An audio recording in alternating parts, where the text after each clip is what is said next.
Hello, I'm your host, Peter Komendowski, and welcome to Surviving Bad, where we explore stories of survival, hope, and inspiration.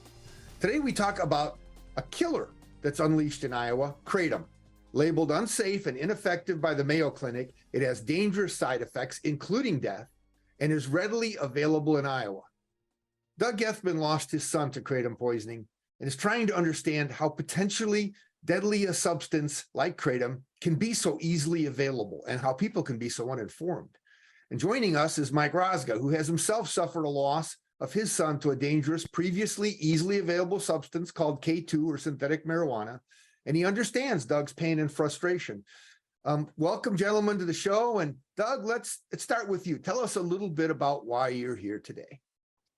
Well, I guess I'm here today to try and help people understand what this stuff is and how it affects you and how it can change the lives of everyone in your family. I'll be 80 on my next birthday, and I've got 4 kids. The youngest one was 48, and he was pretty much a picture of health. He was intelligent, had a great personality. He played college basketball. He just had everything going for him. And he was a fitness fanatic and a weightlifter. And his arms are about the size of my legs.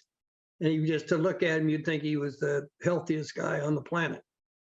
And one day I got a phone call that he was dead. And it was just unbelievable. I couldn't even comprehend what was going on. And as it turned out, they didn't know for sure what had happened. His wife found him asleep in bed, or thought he was asleep. And so they sent his body down to Ankeny to the state medical examiner to see if they determined the cause of death. And the state medical examiner called me the next day. And he said, Doug, he says, I don't know how to say this, but I don't know what killed your son. He said, I checked his heart and his liver and his kidneys and his pancreas and his bladder, everything there is to check. He said, I checked for disease, heart disease, lung disease, stroke, heart attack. And he says, there was nothing. He said, your son was an absolute picture of health. And he said, when I got done, I looked at my assistant and said, this guy should be alive. And I said, well, what do we do now? And he said, well, they sent in some toxicology, some samples, some body fluids for toxicology studies. And he said, when that comes back, maybe we'll know more. But he says, right now, I can't tell you anything. So to make a long story short, the toxicology, while we were waiting on that, I called his wife, Travis's wife, and told her what the medical examiner had told me. And she says, well, do you think that kratom that he was taking might have had something to do with it? And I said, what the hell is that? I'd never heard of kratom. And she said, well, it's an energy, like an energy drink of some kind. And I said, well, I don't know. So I got on the internet and started searching, and I discovered that kratom is a horrible, nasty chemical that can kill you. And so I called the medical examiner back and told him that he was using that stuff, and he said, well, if that's what the cause was, we'll know. And sure enough, when the toxicology report came back, the cause of death was this kratom. Now, this stuff it gives you energy, and as a weightlifter, these guys, they all take protein shakes and vitamin supplements and anything to make you healthy. And they also use energy drinks when they lift, because it gives them energy and strength and stamina and that kind of stuff. But this kratom is not a 5-hour energy or a Red Bull. This stuff is horrible, and it's incredibly potent. And the odd thing about kratom is that at low doses, it does give you energy and strength. But if you keep taking that same dose, it doesn't have the same effect. And at some point, you got to take more of it, which is the case, of course, with many drugs. And well, this isn't a drug. It's made from a plant, the leaves of a plant. It's not controlled in any way. It's not illegal. So if you can buy it at a gas station and it's not illegal, it's made from plant, can't hurt you, right? Well, no, wrong. it can kill you. And if you get higher doses, the odd thing about kratom is that at some point it can turn into a depressant. It starts as a stimulant and it goes up, and then at some point it turns into a depressant. And when it does that, it can actually stop your regulatory part of your circulatory and your respiratory systems. In other words, your heart and your lungs can stop, and which is what happened to him.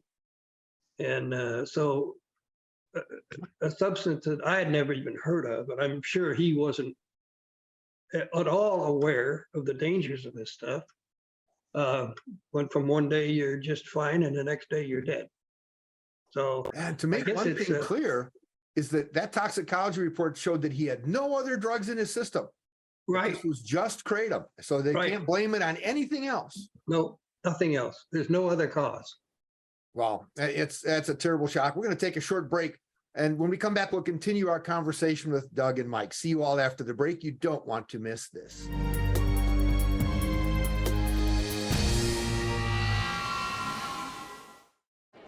The black truck? Hey, Christina from accounting. Yeah, hi. Hey, I used to date a girl named Christina. Oh, really? Yeah, and then she dumped me for my best friend. You want to see some photos of them that I took? I don't. I thought we talked about this, buddy. Buzzed and overshared again? Yeah. Yeah. I'm gonna call a car. That's a smart idea. So yeah, I know, that's why I did it. Hey, you're gonna get back to the top of the mountain. Does that mean I'm gonna get back with Christina? No. Oh. No. Every second, 127 new devices connect to the internet. You can feel it happening. Our digital world expanding with every breath. We're entering a whole new era of connectivity, and MediaCom will be ready to power it with one of the nation's first 10G platforms. We'll be bringing you more speed, more capacity, more security, and the power to do more than you ever dreamed possible.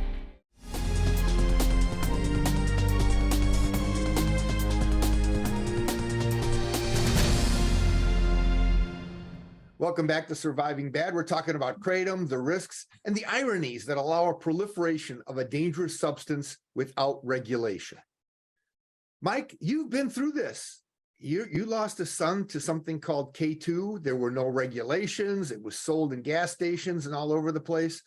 And you have been a hero in getting laws changed and regulatory structures changed.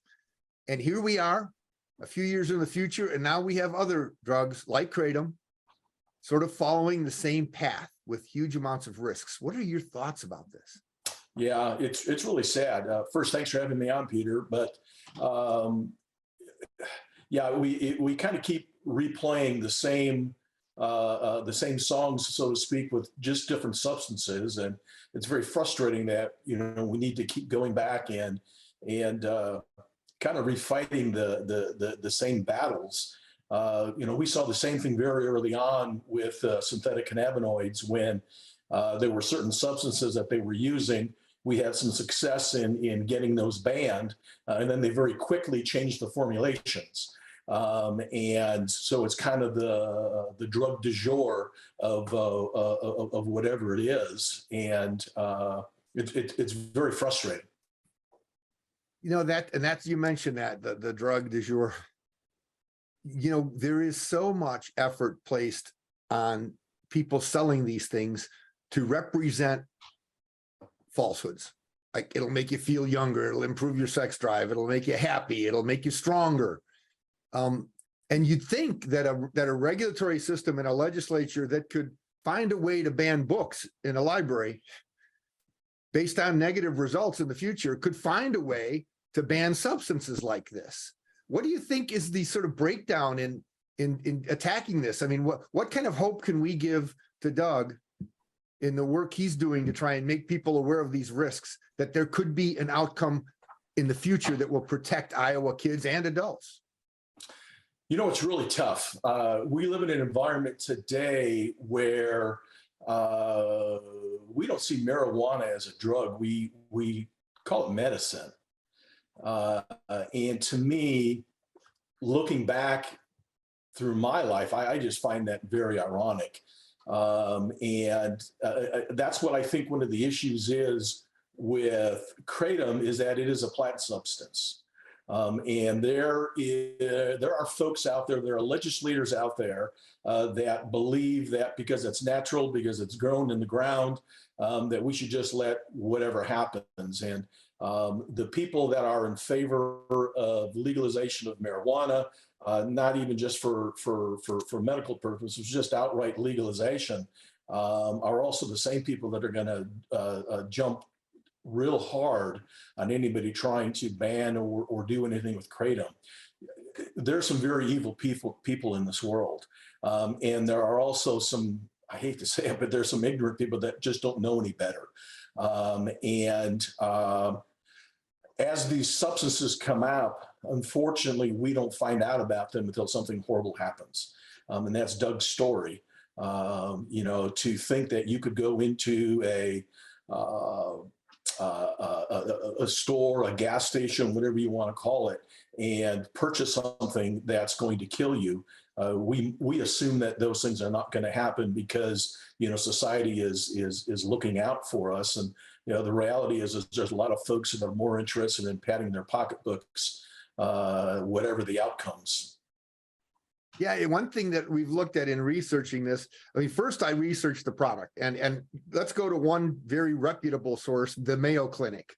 They have a wonderful article online about Kratom being unsafe and ineffective. And even though they say it's an herbal extract from Southeast Asia that generally can be chewed or this or that and the other, when I looked at what indigenous peoples used, you really couldn't get much of the drug where it's used in Asia. But what they're doing here is synthesizing it so you don't know the potency. It's the same thing as if somebody was chewing coca leaves to get cocaine. You'd have to just chew enough leaves till you had a stomach ache to get high. But then, of course, the more nefarious and evil people can figure out how to distill that, make it powerful. And so we know that they're playing around with potency, and that there's no control. So you can buy the same product 2 weeks in a row, and one can be nothing, and one can have so much it'll kill you. They all rely on this plant thing, but arsenic comes from a plant. There's poison mushrooms. You don't eat oil you don't drink oil out of here. And there's a ton of things that are natural and organic that'll kill you. So the plant argument is sort of a nice situational ethic, but it doesn't make any sense because there's plenty of plants that are dangerous to eat and they shouldn't be regulated or sold. But I think the biggest risk here is that since we know it's being abused, and we know that Doug and you spend a lot of time in your lives trying to make people aware of the risk, at what point do we look at governance to say, wait a minute, you need to help us? That educating about the risk, maybe you don't want to ban this thing. Maybe you don't want to tackle it because it's a plant. Maybe you don't have the kahunas to ban something that could be dangerous, even if people are dying. But can you at least educate people at how risky this is? Because smart people will see that and not buy the stuff. What do you think? Yeah, I don't know. From my experiences, I guess I would say that we can start to do that. And let's say we have tomorrow legislation out there that's going to regulate Kratom. There's just going to be something else that's going to jump into its place. And that's the way things work in our society today. There are folks out there that think that government doesn't belong in these type of things, and people need to be able to be stupid if that's what they want to do. And that's a real challenging thing because until those things happen to you personally, you don't see how those things affect not only your family but society as a whole. We're going to take a short break. We'll come back. We'll talk about what it takes to enable, whether it's laws, regulations, or educational programs that can help protect Iowans from not just the dangerous substances we know, but some that may emerge in the future. See you all after the break.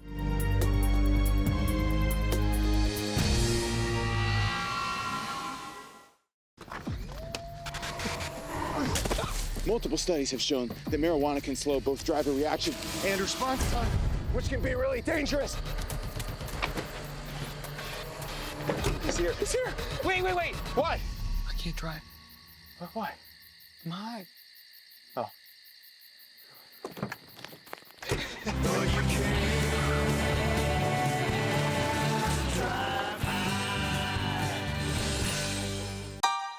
Every second, 127 new devices connect to the internet.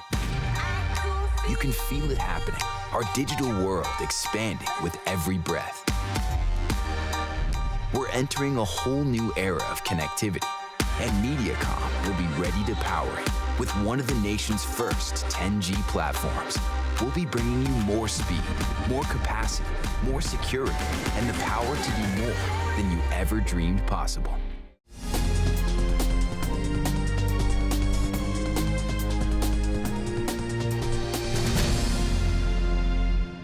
Welcome back to Surviving Bad. I'm your host, Peter Komendowski, and we're with Doug and Mike and talking about the importance of educating Iowans about the risks of Kratom. Mike, Doug, you both have something in common. A new and emerging risk is out there, and both of you had sons that were one of the first fatalities on these risks. That's a powerful position to be in because it really takes a lot to motivate change in a society. Unfortunately, sometimes people have to be hurt. Doug, how does it feel? I know it's tough. You lost a son, but now it's started. Now you know the risks. How do you feel about what you have to do?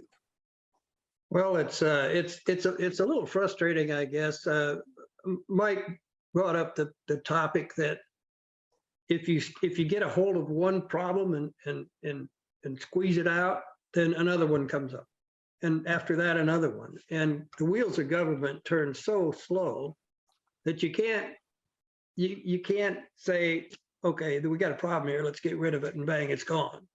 They can't react like that. So I think I think the approach has to be more of a grassroots approach where you educate people. You know, I guess from my perspective, what I would like to say is that anybody that's watching this, if you know of anybody that's using Kratom, whether it be a child, a brother, sister, cousin, family member, just a friend, just an acquaintance, whoever, if you know somebody that's using that stuff, please encourage them to get on the internet. Look at the study that you mentioned from Mayo Clinic.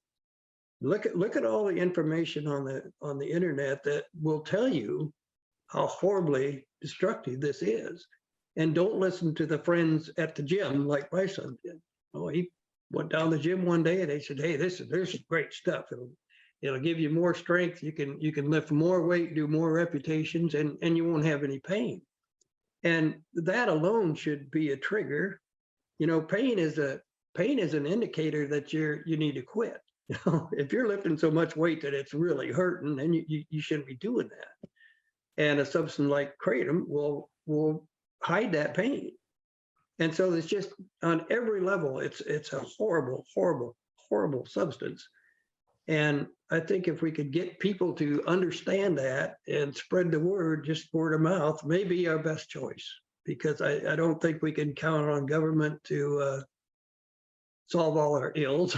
And I certainly don't think that they're going to react timely enough that it'll prevent more death. In fact, I heard that just the other day, another young person in Iowa died from overdose of Kratom. You know, it's a fascinating study that Mike talks about in terms of the fact that so many new things keep emerging.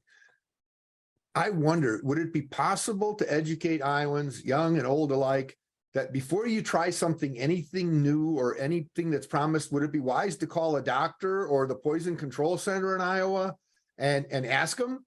I mean, should we be asking medical authorities about this stuff? Because if it's really that good, your doctor would support it. That's correct. If it was that good, you wouldn't have to find out about it in the gym, you know? And so, and the idea that this stuff is sold at gas stations and quick stops all over the place is an indication that, well, it's not a problem then, right? You know, if it's made out of a plant and you can get it at your local gas station. So somehow, and I don't know what that vehicle is to move that forward, but somehow we've got to get to the point where people understand that chemicals that they take and substances they take, whether they're made from plants or in a test tube, we need to know what they are. And I don't know if there's an agency that you could go to. If there is, I'd certainly like to know what it is. Maybe Mike has a comment about that.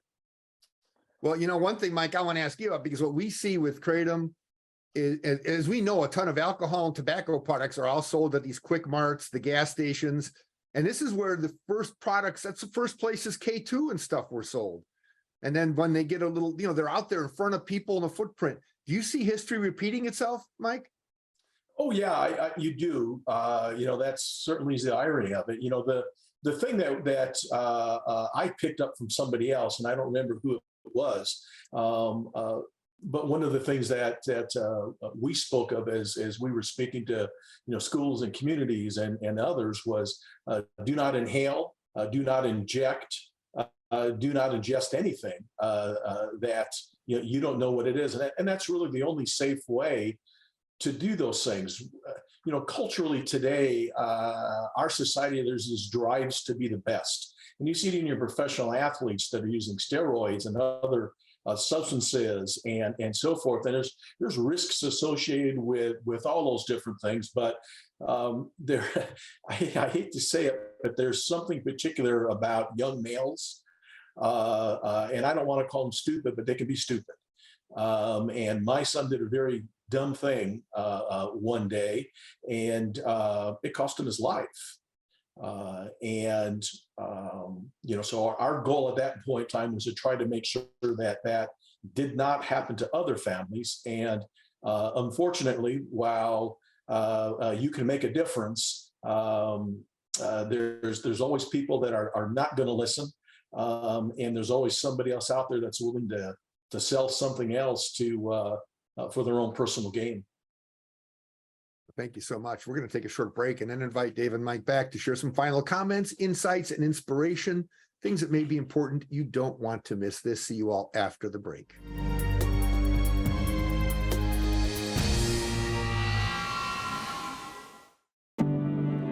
Today, more than ever, you need fast, reliable internet. At MediaCom, we want you to know you can count on us. Our fiber-powered 100% gigabit technology network was built for the future. We have enormous capacity and power and 99.99% network reliability. So even though these are uncertain times, we're prepared. And you can be certain we'll keep your world connected. Every second, 127 new devices connect to the internet. You can feel it happening. Our digital world expanding with every breath.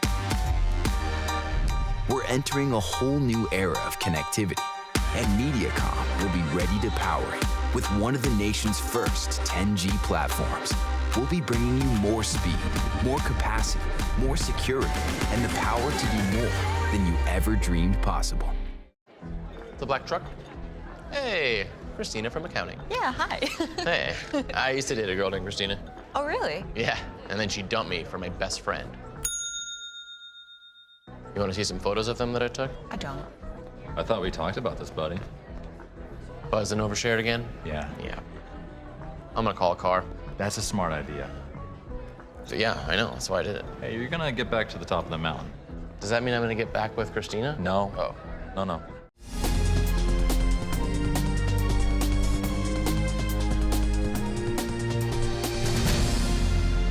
Welcome back. Today on Surviving Bad, we're talking about a potentially dangerous substance available in Iowa, Kratom. Well, not potentially dangerous. From the point of view of our guest today, it is dangerous. Let's see what they have to share with some insights and inspiration to help us navigate this treacherous landscape of things like Kratom. Mike, give us a little oversight on what you think our viewers should be wary of. Well, it's just hard, but there's a part of me that says if the dangers of so many different substances out there, and as a parent, it's virtually impossible to be on top of everything. And I guess I don't really know what the answer is. The best we can try to do is educate folks, and through shows like yours. But as we said earlier, even if we were successful in getting rid of Kratom, there'll be something else on the market next week, and so there's just a lot of nasty things out there. There's no nice way to say that.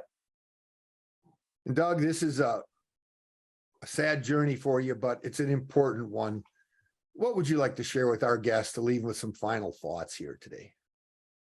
I think what I'd like to say, Peter, is is that for all eternity there are going to be new fads, new drugs, new chemicals, new substances that are going to come on the market, and there are forever going to be excuse me, there are forever going to be people that unscrupulous, greedy people that are willing to sell that, knowing full well what it can do to their customers. And I guess my best advice is to try and install the idea with your kids and your family and your friends that you need to know exactly what, if you're going to take something, you need to know exactly what that is and exactly what the consequences are. And if you don't know, then don't take it until you do. If somebody tries to give you something and it's called whatever, find out what's in it first. Don't take it at a party, you know, go home and get on the internet and find out what you have. If my son would have done that, he wouldn't have taken this stuff. He had, I'm sure, not a foggiest idea that it would kill him. And I had never even heard of it. So I think the best advice is to make sure you know what you're taking. You know, right now it's a problem with fentanyl. There's all kinds of drugs out there that, you know, that are on Daytona Beach that contain fentanyl, and these kids don't have a clue. You know, it's the biggest killer of kids, what, 18 to 45, I think, in this country. And, you know, Kratom isn't that big of a deal yet, but it's every bit as deadly. And so install the thought that you talk to people and tell them, make sure if you're going to take something, you know what it is. Well, thank you so much. Thank you both for sharing. God bless you for what you've been through and what you've done to make the world a better place. And thank you all for watching today. Check out our website at healthyiowa.org and keep your eye on MediaCom MC22 for our next episode of Surviving Bad, where we explore stories of survival, hope, and inspiration on MediaCom MC22, your local programming leader.